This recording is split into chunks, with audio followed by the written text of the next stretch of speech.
반갑습니다. 저는 미래에셋 대우 다니고 있고요. 김성기라고 합니다. 이제 사실은 이제 세그윗 전에 이제 그 설명을 인터넷으로 들었었고 이번에 하면서 이제 공부를 많이 했는데 자료를 찾다 보니까 딱히 이렇게 제가 원하는 자료가 없어서 좀 고민을 했는데 나중에 보니까 안드레아스가 지은 그 마스터링 비트코인 세컨 에디션의 부록 뒤에 보니까 세그윗에 됐다고 설명이 되어 있더라고요. 거기에 내용이 사실은 괜찮았던 것 같아요. 뒤에 처음에는 이제 블록체인어스의 자료를 강의를 들어서 그 내용을 좀 편집을 하다가 뒤에 이제 그걸 추가했어요. 자료를 좀 성의 있게 만들어야 되는데 딱히 성의 있게 만들지 못했고 요새 이제 회사 PC가 인터넷이 그 망분리가 돼 있어요. 그래서 인터넷망에 인터넷 PC, 내부망에는 내부 PC 이렇게 돼 있어요. 근데 뭘 생성하는 순간 암호가 걸려가지고 왔다 갔다를 못해요. 인터넷은 또 그 편집 기능을 아예 막아버렸어요. 그래서 아무것도 할 수 없는 상황이라 좀 자세하게 공부를 좀 말씀드리고.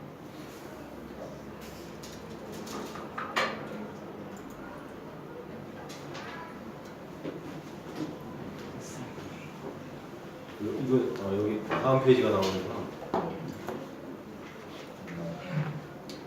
먼저 세그윗은 일반적으로 얘기할 때 뭐 세그리게이트 위트니스라 해가지고 뭐 위트니스 목격자, 증인 데이터를 분리한다. 근데 사실은 그 서명 데이터죠, 서명 데이터를 기존엔 트랜잭션 안에 있던 내용을 트랜잭션이 아닌 다른 그 위트니스 데이터 레이어로 빼서 이제 보관하겠다라는 내용이고요. 그래서 일반적으로 트랜잭션에 보면은 인풋 값이 있고 아웃풋 값이 있어요. 이 아웃풋은 이전 트랜잭션에서 나한테 보내는 어떤 아웃풋 값이죠. 송금 값이고 이 인풋 값에 있는 내용들을 다시 내가 다른 사람들한테 보내는 송금할 액수하고 받는 사람의 퍼블릭키가 그런 주소가 있고 그러면은 트랜잭션 아이디가 있고 서명이 들어가 있습니다. 일반적으로. 근데 저 트랜잭션 아이디는 일반적으로 이제 그 트랜잭션을 그 시리얼라이제이션 해가지고 이거를 SHA-256으로 두 번 묶어서 이제 트랜잭션 아이디를 만듭니다. 뒤에 이제 트랜잭션 밸리어빌리티라는 게 나오면서 이렇게 설명이 될 건데, 그래서 이 부분은 트랜잭션 밸리어빌리티를 설명하기 위한 전투 과정인데요. 이 트랜잭션에서 내가 제3자가 서드파티 제3자가 바꿀 수 있는 전자서명값은 바꿀 수가 있게 되어 있습니다. 그래서 내가 이 트랜잭션 아이디를 하기 위해서 이 내용을 더블 SHA-256을 하게 되면 이 값이 나오는데 이거를 바꿔가지고 다시 SHA를 해서 트랜잭션 아이디를 만들면 실제 보내는 내용들은 같은데 트랜잭션 아이디만 다른 그런 현상이 벌어지죠. 그래서 그거를 이제 그 뒤에 트랜잭션 밸리어빌리티라고 설명하는데 우선은 세그윗의 장점은 설명할 때 뭐 나중에 스케일러빌리티 설명하면서 온체인이냐 오프체인이냐 뒤에 간단하게 나올 건데 그 서명 데이터가 전체 트랜잭션에서 차지하는 비중이 75% 되거든요. 그 서명 데이터를 빼므로써 더 많은 데이터가 들어갈 수 있다는 그런 장점이 하나 있고요. 두 번째는 트랜잭션 밸리어빌리티라고 해서 아까 얘기했듯이 데이터 내용은 같은데 이름이 다른, 그러니까 이명 동인이죠. 같은 사람을 여러 가지 이름으로 부르는 그런 문제가 생겨서 오프체인 스케일링을 구현할 때, 그러니까 라이트닝 네트워크라든지 뭐 아니면 수체인이라고 하죠. 그래서 네트워크 안에서, 블록 안에서 말고 블록 밖에서 처리하는 스케일링 작업을 할 때 좀 불편하다는 거. 트랜잭션 아이디가 확정이 안 되기 때문에. 그 다음에 스크립트 언어를 업그레이드하기가 좋다는 거. 뒤에 보면은 트랜잭션의 변화가 옵니다. 그래서 TXID하고 WTXID로 이제 구분이 되는데 그 과중에 스크립트 언어의 버전을 거기다 집어넣어서 내가 현재 우리가 비트코인에 쓰는 스크립트를 업그레이드 했을 때 그것이 바로 하드 포크가 아니라 소프트 포크로 대체할 수 있다는 그런 장점들이 있습니다. 세그의 단점은 뭐 얘기할 필요가 없을 것 같고요. 트랜잭션 매니어빌리티는 아까 말씀드렸듯이 그렇게 현재 내가 보내는 데이터라든가 누구한테 보내고 얼마를 보내고 이런 내용의 변화 없이 설명값을 바꿈으로써 트랜잭션 아이디가 바뀌는 그런 것을 얘기하고요. 그래서 이제 이게 어떤 문제가 있냐, 사실은 알면서도 이게 버그지 반드시 문제가 있는 건 아니에요. 반드시 문제를 일으키는 건 아닌데, 예를 들어서 철수가 영희에게 3비트를 보내는 거래를 보냈어요. 근데 철수가 데이터 보내는 걸 영희가 보고 서명값을 바꿔서 트랜잭션 아이디를 만드는 거죠. 새로운 트랜잭션 아이디. 그래가지고 철수보다 더 먼저 브로드캐스트를 하면 다른 노드에서 영희가 보낸 거를 먼저 받으면 뒤에 온 데이터가 같은 데이터가 되기 때문에 이중 데이터가 돼서 그 뒤에 거를 버리게 되죠. 그러면 영희가 철수한테 전화해서 네 트랜잭션 네가 보낸 돈이 안 왔다, 다시 보내라. 이렇게 하면 사실은 이제 철수는 모르고 데이터가 없으니까, 트랜잭션 아이디가 없으니까 다시 보낼 수 있는 이런 현상이 벌어질 수 있는 거죠. 그 트랜잭션 매니어빌리티 때문에. 근데 이제 다 설명을 이미 드렸는데, 트랜잭션 매니어빌리티가 큰 문제는 아닌 게 실질적인 거래 내용이 바뀐 게 아니기 때문에 실제로 뭐 큰 문제는 않고 버그성으로 취급하고 있습니다. 근데 비트코인이 확장성을 갖는 데는 좀 문제가 되는 부분이 있고, 그래서 뭐 온체인 스케일링은 쉽게 얘기하면 블록 사이즈를 늘린다든지 세고이 2x 하는 것처럼, 아니면 세고이 실학에서 블록의 데이터가 더 많이 들어가게 한다든지 속도가 더 빠르게 한다든지 체인 자체 내에서 블록의 사이즈를 늘리는 것을 얘기하면, 오프체인은 사이드 체인이라든지 라이넨 네트워크라든지 샤딩이라든지 이런 개념, 플라즈마도 사실은 뭐 거기에 해당될 수 있겠지, 이런 개념은. 그런 개념을 가지고 기존의 원 블록체인에다가 부하를 주지 않고 돌려서 데이터를, 그러니까 마이크로 페이먼트 같은 걸 할 수 있는 그런 우회 통로를 만드는 그런 개념으로 체인을 확장하는 걸 오프체인이라고 합니다. 그래서 뭐 뒤에 내용들이 설명을 하는 내용인데, 온체인 같은 경우는 블록 사이즈를 크게 하는 것을 주로 얘기를 하고, 아니면 데이터가 더 많이 들어가거나 속도를 빠르게 하는 것도 자체 내에서 이게 들어가죠. 왜냐면 데이터 어차피 브로드캐스트를 해야 되니까. 그리고 오프체인 같은 경우는 이렇게 기존에 블록에다가 데이터를 저장하지 않고 다 따로 레이어를 빼서 데이터를 주고받는 그런 개념입니다. 그래서 뭐 시작할 때 저장을 하고 끝날 때 저장을 하면 보장을 해준다는 이런 개념. 요새는 이더리움에서 뭐 플라즈마 캐시가 나와가지고 더 이제 확장성을 좀 확대하는. 블록의 구조를 좀 보면 이것도 좀 이렇게 마음에 안 들어서 제가 밑에 추가를 했는데, 전체를 딱 보여주는 건 없더라고요. 블록에는 이와 같은 블록 헤더가 있고요. 블록 해시, 이전 블록의 해시하고 머클루트, 그다음에 타임스탬프, 뭐 난이도 만스 있고, 그다음에 블록 카운터가 있고 거래 리스트가 있습니다. 거래 리스트에는 이와 같이 뭐 버전 정보라든지 입력이 몇 개고, 그래서 입력에 대한 내용도 들어있고, 그 안에 입력의 전자 설명이 들어있고, 그다음에 출력에는 뭐 X하고 스크립트 길이, 스크립트에 포켓 스크립트가 들어있습니다. 근데 실제로 이 전자 설명에 보시면 뭐가 들어있냐면 스크립트 6라고 해가지고 이 전자 설명을 푸는 스크립트가 들어있고요. 여기에는 여기 보면 이제 보시면 스크립트 펍키라고 해가지고 퍼블릭 키를 푸는 이제 스크립트가 들어있습니다. 실제로 얘가 왔을 때 이걸 실행을 해서 확인을 하는 거죠. 설명값 수정을 하거든요. 설명 데이터가 사이즈가 크기 때문에 75%의 공간을 차지하고, 이거를 빼냄으로써 뭐 많은 데이터를 저장할 수 있는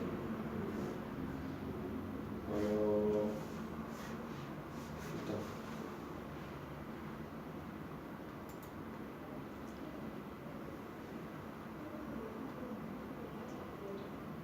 앞에 페이지하고 뭐 같은 내용이고요.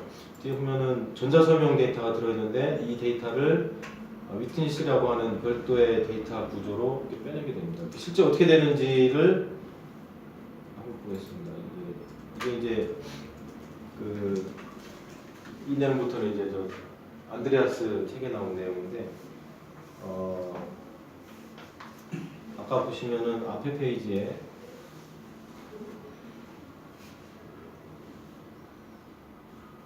여기 보면 스크립트 펍키 있잖아요. 이 부분 받는 이의 주소를 검증하는 이 스크립트 펍키 스크립트가 바로 여기서 얘기하는 펍키 스크립트입니다. 락킹 스크립트. 이거는 우리가 얘기하는 이더리움에서 보면 스마트 컨트랙트고요. 이거는 이제 스택 기반으로 스크립트를 돌리는 거죠. 그 다음에 해시 160, 그 다음에 이거는 스크립트 펍키가 들어가고 equal verify, 그 다음에 check식 이렇게 들어가거든요. 이거를 여기서 설명드릴 수도 있는데 듀브는 이제 두 개 데이터를 뭐 스택에 넣는 거고, 그 다음에 해시 160은 데이터 하나를 해시화하는 거죠. 해시하고, 그 다음에 이거는 펍키를 만들어서 집어넣고, 그 다음에 아까 해시한 해시 160에 이게 안 나타나는구나. 이걸 설명드리자면 해시 160에서 넣은 해시하고 여기 해시 만든 해시하고 같은지를 비교해서 같으면 데이터를 빼냅니다. 그래서 그리고 책식은 아까 듀브에서 나온 게 이제 시그니처하고 퍼블릭 스크립트 펍키가 들어가는데 그 두 개를 비교하는 이제 그런 과정에서 그래서 P2PKH가 일반적으로 뭐 스크립트 펍키라고도 표현하는데 락킹 스크립트로 적용을 하고, 근데 이게 일반적인 세그윗 하기 전에는 스크립트 펍키를 써요. 근데 이런 식으로 저 스크립트가 들어가고, 근데 만약에 세그윗을 한 그에서는 이렇게 심플 간단하게 들어가죠. pay to witness 펍키 해시, 이게 약자예요. 그래서 이거로 바뀌는데 이 0은 위트니스 데이터의 버전, 서명의 버전 값을 의미하는 거고요. 이거는 퍼블릭키 해시가 이렇게 됩니다. 여기서 이렇게 길게 표현하는 거를 서명 데이터는 없어서 이렇게 간단하게 표현할 수가 있고, 트랜잭션을 보시면 아까 여기에 보면 이제 인풋 트랜잭션 아이디가 나오고, 그다음에 아웃풋 나오고, 이 스크립트 시그위치에 스크립트가 들어가잖아요. 그래서 실제 트랜잭션이 들어오면 이 스크립트가 실행이 되는 거거든요.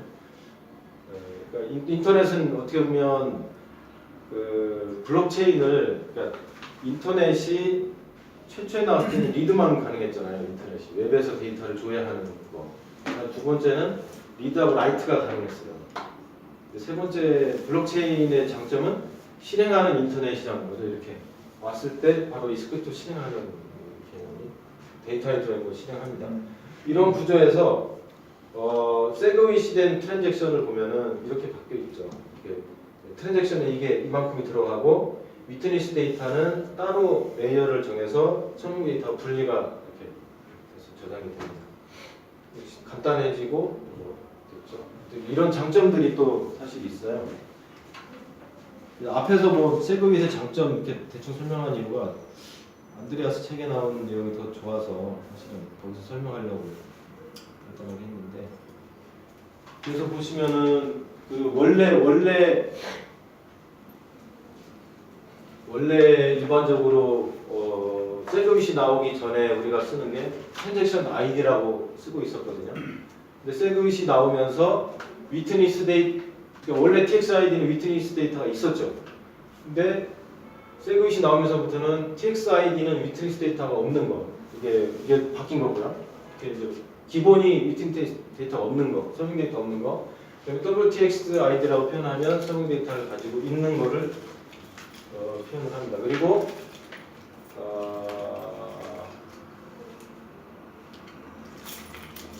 트랜잭션 밸류빌리티가 적용되려면 아까 트랜잭션에 인풋이 여러 개 있었잖아요. 아웃풋도 여러 개 있고. 근데 그 모든 인풋에 세그윗 데이터가 없어야만 트랜잭션 밸류빌리티가 되겠죠. 그러니까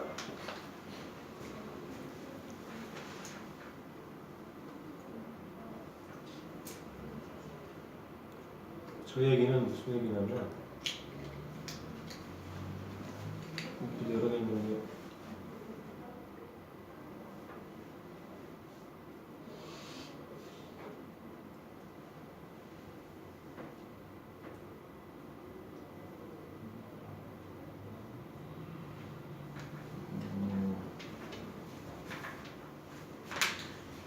예를 들어서 여기에 이제 인풋이 여러 개 있는데 여기 서명 데이터가 있잖아요. 근데 이 서명 데이터를 누군가가 바꿔서 트랜지션 아이디를 만들므로써 데이터 내용은 같은데 트랜지션 아이디만 다른 애가 나올 수 있잖아요.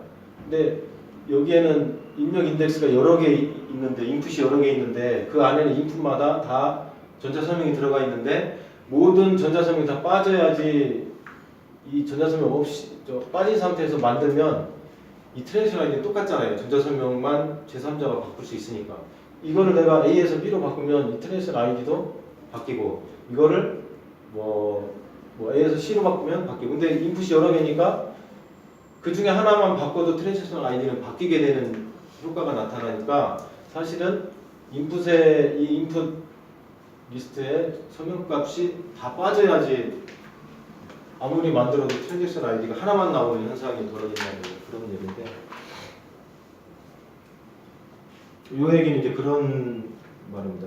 그 책에 있는 걸 그대로 적어놨는데 트랜잭션 밸러빌리티가 되려면 벗어나려면 세그윗 인풋에 세그윗이 다 적용돼야 된다 그런 얘기고 세그윗의 장점은 아까 말씀드린 그 트랜잭션 밸러빌리티 다 설명드려서 한데 가 장점이고요. 그래서 위트니스 데이터를 아까 말씀드릴 때 위트니스 데이터는 누구나 바꿀 수 있는 그 구조에서 트랜잭션을 바꿀 수 있는 거라고 했는데 위트니스 데이터가 빠짐으로써 트랜잭션을 만든 사람 크리에이터만 TX 아이디를 생성할 수 있기 때문에 트랜잭션 아이디가 하나로 고정이 된다는 그런 그래서 옵체인이나 이렇게 트랜잭션 가지고 뭘 할 때 편하다는 장점이 하나 있고 그 다음에 스크립트 버저닝은 트랜잭션에 스크립트 버전 넘버를 포함시켜 가지고 스크립트 언어를 내가 소프트 포크식으로 버전 처리하면서 바꿔줄 수가 있습니다. 그리고 네트워크 스토리지 스케일링은 일반적으로 그 서명 데이터를 SPV, 그러니까 라이트 노드 같은 경우, 풀로드가 아닌 경우에는 필요가 없잖아요. 서명 데이터가 없이 가져가니까 그런 면에서 네트워크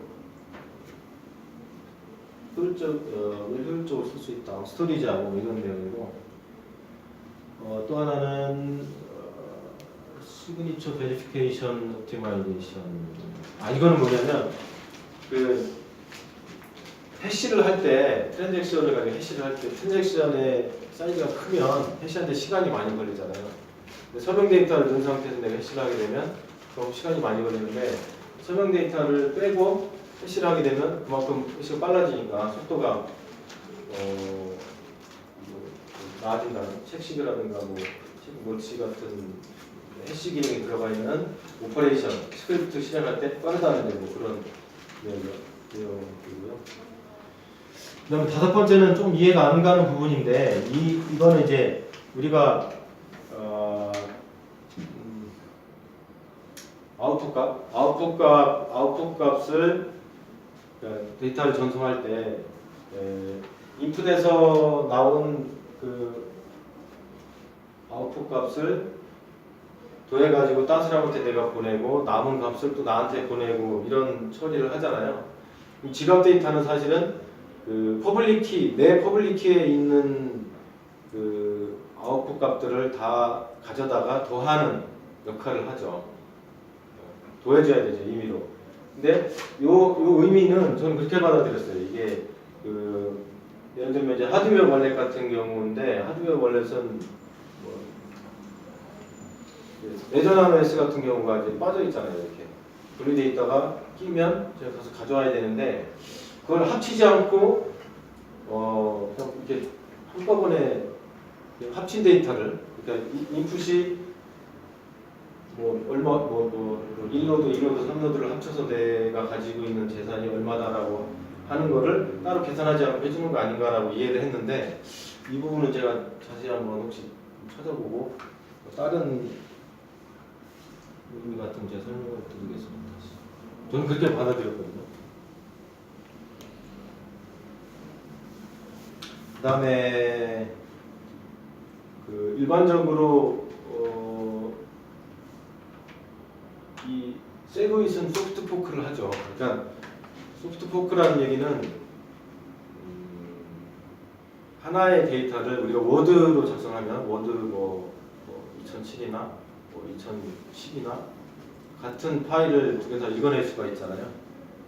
그런 것처럼 소프트 포크에서 데이터, 세그윗 데이터를 분리하는 부분이 업그레이드 한 애들이나 안 한 애들이나 같이 쓸 수 있기 때문에 소프트 포크도 가능하다. 이런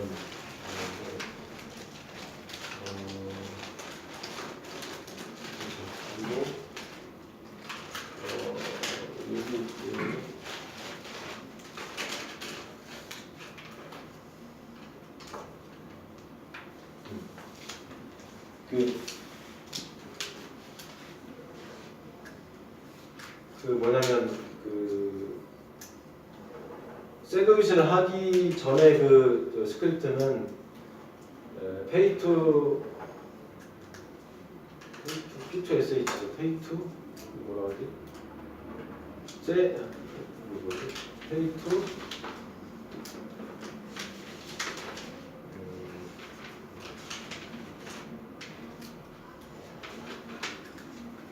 페이투 스크립트 해시 같은데요. 페이투 스크립트 해시로 쓰고 세그윗을 한 뒤에는 페이투 위트니스 스크립트 해시로 쓰는데 이거는 이제 저거에 해당되죠. 스크립트 6 서명 데이터에 대한 스크립트에 해당되는데 P2SH에서는 20바이트의 RIPEMD 160을 써요. 이름 그 어드레스를 만들 때, 근데 P2 위트니스 데이터가 들어간 곳에서는 32바이트의 SHA-256을 쓴다고 합니다. 그래서 이게 더 보안을 좀 강화시키기 위해서 쓰는 거고요. 위트니스에서는. 그래서 P2SH에서는 80비트라면 보안 기준이 P2WSH에서는 128비트를 쓰는 걸로 그렇게. 그리고 이제 뭐 세그윗은 여기까지고요. 다음 페이지가 뭐 없죠. 사실 이제 그 동안에 제가 이제 설명드리고 싶었던 것 중에 하나가 뭐냐면 난스에 대한 개념하고 그 SHA-256에 대한 개념. SHA-256이 사실은 이게 그 안 풀리는 건 아니거든요. SHA-256이 지금 못 풀었다는 거지, 뭐 예를 들면 양자 컴퓨터가 나오면 풀린다라고 얘기하는데 SHA-256을 먼저 설명하면 경우의 수가 0에서부터 2의 256승 마이너스 1까지의 경우의 수가 나오잖아요. 왜 우리가 SHA-256의 해시를 써도 안전하냐라는 그런 개념의 문제인데 좀 아는 게 좀 도움이 될 것 같아서. 왜 그러냐면 그 2의 256승 마이너스 1의 값은 1.25 곱하기 10의 77승이잖아요. 10의 77승. 근데 10의 77승이면은 이게 공이 77개라는 얘기인데 그 개념을 쉽게 얘기하면 그 이론적으로 표현을 하자면 우주에 있는 그러니까 원자의 수보다 많다. 그러니까 우리가 어떤 어드레스를 만들거나 SHA-256으로 뭔가를 하더라도 이런 생각을 하잖아요. 공교롭 때 똑같은 값이 나올 수도 있지 않는가 라는 생각을 하는데 나올 수는 있겠죠. 근데 확률적으로 우주에서 뭐 똑같은 원자를 맞추는 정도로 적다. 그러니까 지구 밖에서 머리카락의 한 몇십억 분의 1만한 그 돌을 두 번 맞추는 정도의 확률이 샤이오르 그랬을 때 나온다는 거고, 아직까지 풀리지 않았다는 거지 풀릴 수는 있는 거죠. 양자 컴퓨터가 나와도 언젠가는 시간이 좀 지나면 풀릴 수 있는 거고. 그 다음에 난스의 개념을 조금 이해하는데 좀 필요한 게 뭐냐면, 예를 들면 이런 개념이죠. 그러니까 한국에 있는 사람하고 미국에 있는 사람이 가위바위보를 해요. 근데 이거를 해시를 해서 돌립니다. 서로 전달해주기로 했어요. 근데 가위바위보가 아니고 덴치를 한다고 하더라고요. 앞이냐 뒤냐. 그래서 그냥 난스를 안 쓰고 예를 들어서 그냥 해시를 하면, 내가 앞면일 때는 1이라고 하고 뒷면일 때는 2라고 하면, 앞면일 때 1을 해시하면 어떤 값이 나오겠죠. A라는 값이. 근데 뒷면일 때 2를 해시를 하게 되면 B가 아니죠. 해시에서는 바로 역값이 안 나오고 전혀 엉뚱한 값들이 서로 같은 거리에 있는, 예를 들어서 256이 나온다고 치자고요. 근데 이걸 여러 번 반복하면 경우의 수가 두 개이기 때문에, 이거는 256이 나오면 뒤다라는 걸 몇 번 하다 보면 알게 되잖아요. 이쪽 사람이 멀리 미국하고 한국에 떨어져 있지만. 근데 그런 두 가지 경우의 수일 때 거기다가 이제 난스라는 숫자를 하나를 넣어서 해시를 해버리면 어떤 경우가 되냐면, 두 가지 경우의 수가 사실은 엄청난 경우의 수가 나오죠. 사실 난스가 단순히 넣어서 그냥 채굴하는, 마이닝하는 그런 의미도 있지만, 그 해시의 경우의 수를 엄청나게 늘려주는 그런 효과가 있는 것 같아요. 공부하다 보니까 그런 느낌이 들어서. 혹시 이쪽 세그윗에 대해서 질문 있으시면. 네. 아까 그 소스 조금 보이던데. 소스요? 스크립트죠. 네. 이거요? 그러면 저기서 세그윗이 어떤 건데요? 여기서. 세그윗이 어느 거냐고요? 예. 이게 세그윗 했을 때 이게 이런 식으로 스크립트가 되는 거죠. 이거는 일반적인 스크립트예요. 현재 세그윗 하기 전에. 현재는 세그윗이 다 됐죠, 사실은. 어떻게 보면 보니까 요새는 세그윗이 얼마나 됐는지 측정도 안 하더라고요. 그러니까 이거를 쓰는 게 아니라 이제는 이거를 쓰는 거죠. 기존에는 이걸 씁니다. 이거를 쓰면 스택이라는 거를 이렇게 놓고,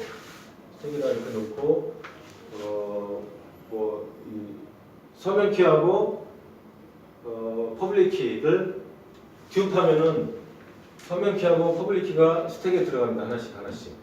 그 다음에 해시 160 하면 데이터 이 퍼블릭 키를 해시한 값이 들어가고, 그 다음에 이 값은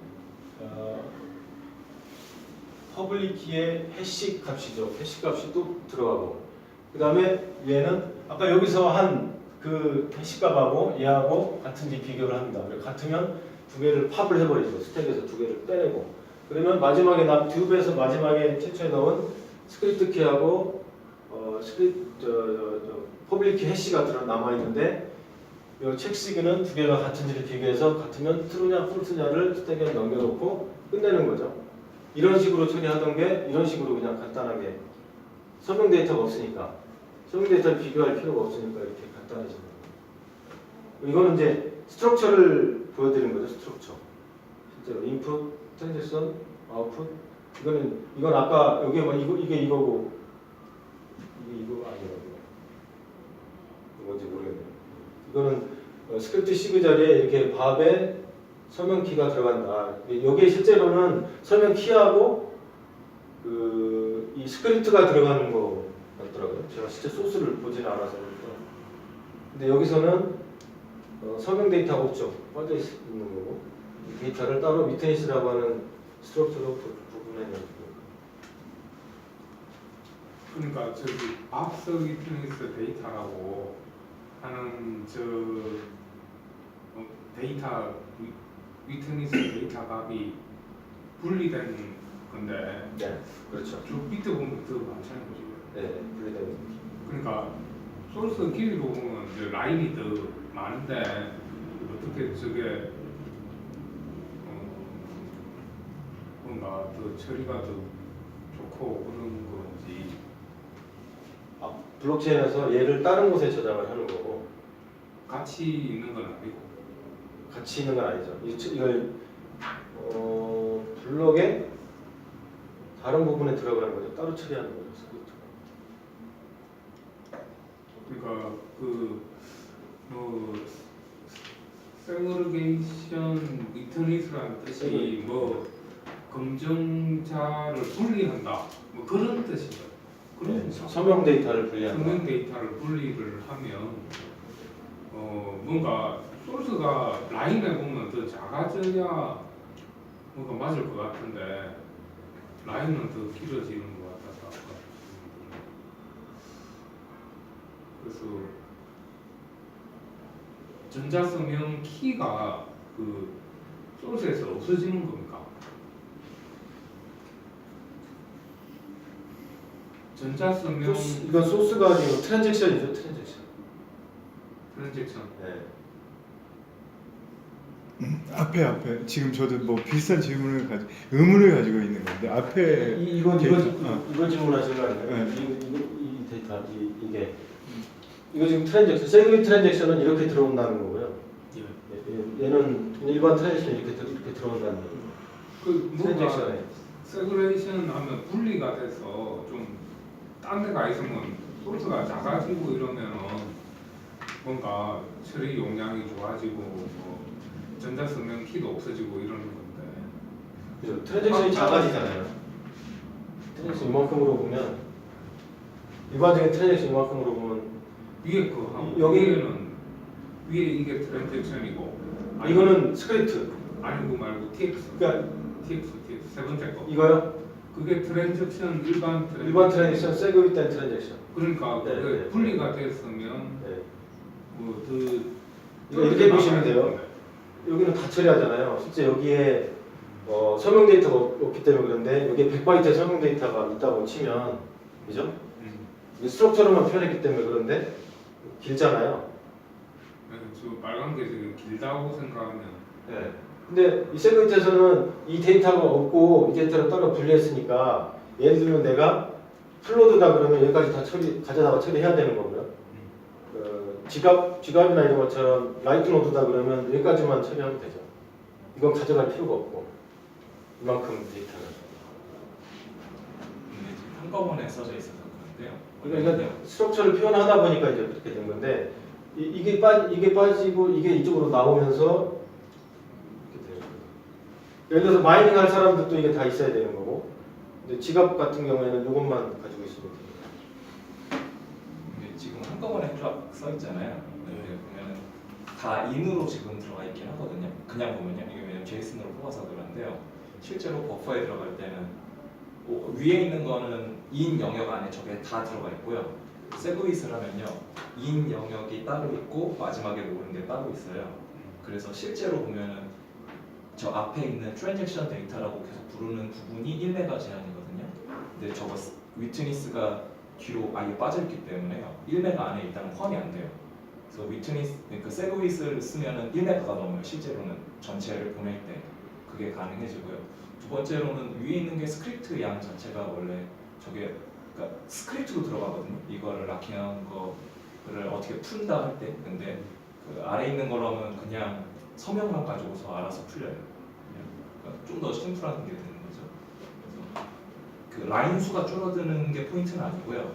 그냥 트랜잭션을 만들 때, 해시를 만들 때 서명 데이터를 포함 안 시킨다. 플러스 서명 데이터가 아예 포함이 안 돼 있는 다른 데로 빠진다. 그래서 원래는 1메가 안에서만 끝나야 되는 게 아래 걸 쓰면은 1메가가 넘어가 버려요. 신기하게. 그냥 서명 빼고 들면 여기는 이게 이 스크립트가 여기 들어있는 거예요. 이게 스크립트거든요. 그 비트코인에서 스크립트, 그러니까 이더리움으로 치면 스마트 컨트랙트 하는 랭귀지인데 여기 들어있는 스크립트.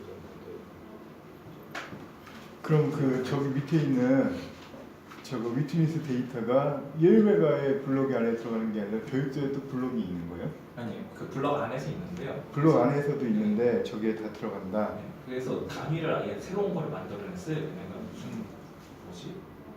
W인가? 단위를 새로 만들어가지고 서명용이랑 그런 거를 다 잘라가지고 아예 새롭게 잡아요. 그 부분은 아마 코드를 새로 바뀐 거를 자세히 봐야 할 텐데 개념상으로는 기본적으로 저게 옛날에 말씀하십시오. 네, 아니 뭐냐면 이제 제가 이렇게 회사에서 일을 하다 보면 프로그램 짜는 사람이 소스를 알잖아요. 속속들이. 그다음에 그거를 이제 뭐 매뉴얼로 만들어 놓죠. 업무를 운영해야 되니까. 그다음에 그 위에 이제 현업이 있고 한데 사실은 어떻게 보면 이건 책을 만들었다는 얘기는 매뉴얼을 만든 거예요. 책에 설명하는 거는. 근데 가장 정확한 건 소스를 보면 팍팍 들어올 텐데 그래서 제가 이 매뉴얼이나 자료 안드레아스 두록 지금 가지고 있는 건데 여기에도 보면 스크립트하고 서명이 같이 있다라고 이렇게 돼 있어요. 그래서 스크립트는 있고 서명은 분리하고 뭐 이렇게 얘기를 하는데 아, 실제 그런가? 잘 모르겠더라고. 이론적으로 설명하는 거예요. 사실은 이 부분에 대한 소스를 딱 보면 그 진짜 명확해지죠. 그런 건 좀 있는 것 같아요. 그러니까 책을 보고 설명하는 게 한계고 실제 비트코인의 소스에 들어가서 세구이 된 이후에 그걸 가서 쫙 보면 아 그냥 하고 탁 이해할 수 있는 건데 그걸 보지 못하고 말로 설명하려니까 참 깝깝하고 그렇죠. 너무 재밌는데. 근데 사실은 이런 책 보고 설명을 들은 다음에 소스를 봐야 이해가 좀 빠르죠. 소스만 보면 도대체 무슨 말인지 모르는데 아 그걸 감을 잡고 이제 보는 그 되게 빠르죠. 제가 보기에는 초기 버전에는 저 스크립트라는 거를 저 P2PKH라는 거를 저기 여러 명령이 있는데 저거를 계속 뭐 이거는 이런 식으로 보냈다 저런 식으로 보냈다는 얘기를 저 내용을 썼는데 가만히 운영하면서 보니까 거의 다 똑같은 거예요. 똑같은데? 뭐 저거를 뭐 저렇게 보낼 필요가 뭐가 있지? 그래서 데이터를 줄여야 되겠다는 그런 욕구가 있는 상태에서 그럼 저거는 그냥 저걸로 규약으로 만들자라고 생각하고 저걸 다 드러낸 거죠. 드러내고 별도로 이제 뒤에다가 꼬라 박는 거고 저 시그를 공란으로 딱 놓은 거예요. 공란으로 놨는데 전 뒤에다 아무튼 저거를 집어넣는데 왜 압축 효과가 나는지는 사실은 잘 모르겠어요. 압축 효과가 나지 않아요. 아니 어쨌거나 데이터가 줄어드는 일이 나는지는 줄어드는 게 아니라 기본적으로 하려면 게 가장 먼저 요거 장점이 이제 이중 지불이 일어나는 것처럼 보이게하는 실제로 검증하면 이중 지불은 안 일어나지만 해시 값만 쓰면 이중 지불이 일어나는 것처럼 할 수 있게 하는 그 문제를 해결하는 것과 동시에 블럭 사이즈를 늘리는 게 얘네들의 핵심이거든요. 블럭이 1메가로 제한되어 있기 때문에 트랜잭션을 많이 넣고 싶어도 트랜잭션을 많이 못 넣어요. 그래서 트랜잭션에서 서명 데이터를 빼냈더니 트랜잭션의 양이 용량이 줄어든 거죠. 그래서 블럭 안에 들어가는 트랜잭션은 많아졌는데 문제는 1메가라는 게 트랜잭션에 걸린 그 제약인 거지 서명은 따로 빼냈기 때문에 블럭이 오히려 더 커져요. 그러니까 압축이 되는 게 아니라 더 많이 담을 수 있는 거죠. 제가 이제 이걸 하면서 이제 트랜잭션 멜리어빌리티 아까 영희하고 철수하고 보이는데 그래서 ICO 할 때 보면은 그 돈을 보내고 트랜잭션 아이디를 찍어서 나한테 보내라 이런 게 있어요. 그래서 왜냐면 그게 그 누가 아까 얘기하는 것처럼 내 그거를 따가지고 먼저 이렇게 돌릴 수 있다고 하더라고. 근데 그게 뭐 나중에 다시 보내면 그 트랜잭션 아이디를 내가 가지고 있다가 그 받은 예를 들어서 ICO 보내는 측에다 보내면 그쪽에 수정해 준다고 하더라고요. 근데 그걸 실제 여기서 과연 어떻게 하지? 나는 잘 모르겠더라고요. 그래서 저도 트랜잭션 ICO 할 때 따놓고 이렇게 했고 근데 한 번도 그렇게 당한 적은 없어요. 트랜잭션 따간다고 해서 이제 그렇게 했었는데 그런 과연 실제 기술적으로 내가 그렇게 했을 때 아까 뭐 영희하고 철수 그런 사건이 벌어졌을 때 이게 어떻게 복구가 되지? 이런 부분은 아직 잘 모르겠더라고요. 아니면 제가 설명을 다시 드릴게요. 계속 뭐 공부하면서 하는 거예요. 저게 그러면 라이브러리에 무슨 헤드처럼 뭐 저렇게 돼 있습니까? 아니면 저 트랜잭션 저 서명 위트니스 저게 하나만 있는 게 아니고 많을 것 같은데 트랜잭션 안에도. 많죠. 예. 그러면 그걸 뭐 푸는 자가 있어야 될 것 같기도 하고 뭐 1비트니스나 2비트니스나 마지막에 그냥 아니, 순서로 넣은 거예요. 네. 트랜잭션 그러니까 트랜잭션 하나에는 인풋이 여러 개가 있는데 인풋 하나당 서명은 하나거든요. 트랜잭션 하나당 서명은 하나다. 아니 인풋 하나. 인풋 하나당. 트랜잭션에 여러 인풋이 들어갈 수도 있어요. 그런데 여러 개 있는 인풋 거예요. 하나당 서명은 단 하나예요. 그러니까 저희가 만약에 트랜잭션 하나를 넣었는데 거기에 만약에 뭐 인풋이 2개였다. 그러면 서명 그 모아놓은 곳에도 그 2개가 있겠죠. 그냥 그 개수만 맞으면 되니까요. 인풋이라는 게 그 뭐 검증자의 숫자인가 보죠. 아니 UTXO 언스펜트 트랜잭션이라 해가지고요. 그 비트코인은 사실은 이제 돈만 보내는 거잖아요. 돈만. 예. 코인만 왔다 갔다 하는 거기 때문에 내가 보낸 코인 누군가 나한테 보낸 코인을 내가 쓰지 않으면 언스펜트로 남아 있는 거죠. UTXO라고. 예. 그래서 그 값의 합이 내가 가지고 있는 돈의 어마운트가 되는 것이고. 그래서 그 원자성이라고 하면 내가 여기서 3비트, 4비트, 5비트 받았는데 3비트 중에 1비트를 홍길동한테 아웃풋으로 보내면 2비트가 남잖아요. 근데 2비트를 다시 나한테 쏴줘야 되죠. 그래야지 UTXO로 생성이 되니까 아웃풋으로 나한테 오니까. 예. 이렇게 해서 그런 그 블로그를 만들 때 노드에 이렇게 브로드캐스팅을 하지 않습니까? 그러면 그 각 노드 이렇게 네트워크에 있는 노드가 위트니스인가요? 그래서 그 위트니스가 서명을 하는 게 인풋인가?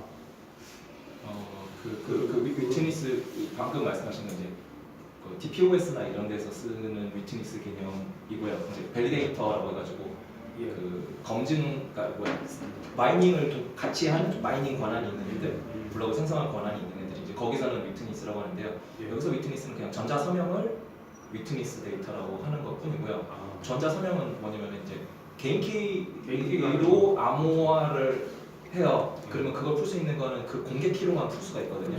그래서 제가 암호화를 개인 키로 하고 공개 키를 딱 줘서 맞춰봤더니 제대로 되네.